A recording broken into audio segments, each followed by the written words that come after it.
Welcome to Odd Jobs. Today we're going to change blade on the miter saw, so stick around.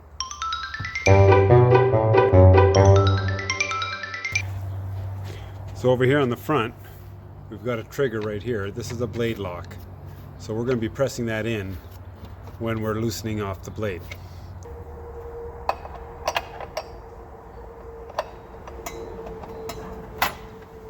Saws generally tighten with the opposite thread. So we just lock the blade and we loosen that. And I'm going to do one more. Yeah, it's loose enough.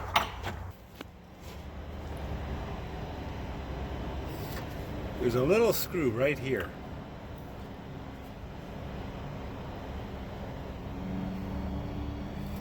And that screw, when you loosen it on, pops open the gate so you have better access to this nut, or bolt.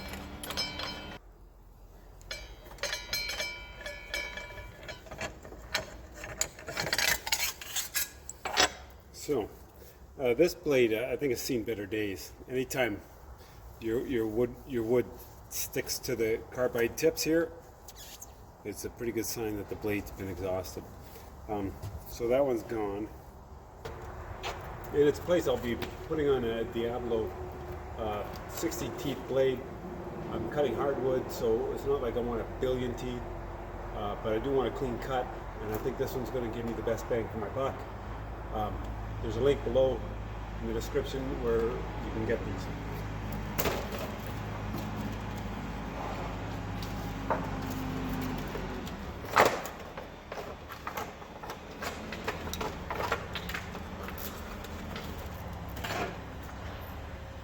Nice. There's one direction that they go on, in this way. Okay, that's it. Remember that it's a reverse thread on these.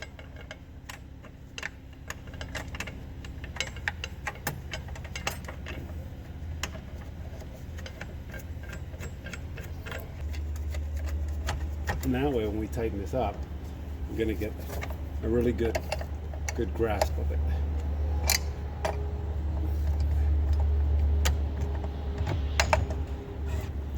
Just watch your hands up, because this will, if you're slip, it's gonna hurt.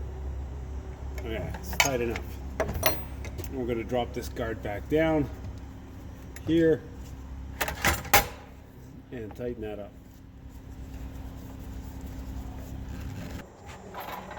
And the guard still works. Excellent, excellent. We're gonna try a piece of wood. Before I go any further, the old blade, we're gonna put it back in this packaging, and I'll dispose of it in a safe manner. Now, I've got a sample piece of the hardwood that we're going to be using on this floor. It's 1 inch thick ash. So if I'm going to make a cut on this, I want to make sure that it's going to be good. So off we go. I'm going to cut this here. And that cut very clean, very smooth. And I can see here there's no, very clean, very smooth. Let's see how square that is. Looks very nice. And it looks pretty square. I think we're going to be okay with that. Not bad. If you like this video, give it a thumbs up. Don't forget to subscribe, hit the likes and all that kind of stuff. And we'll see you again.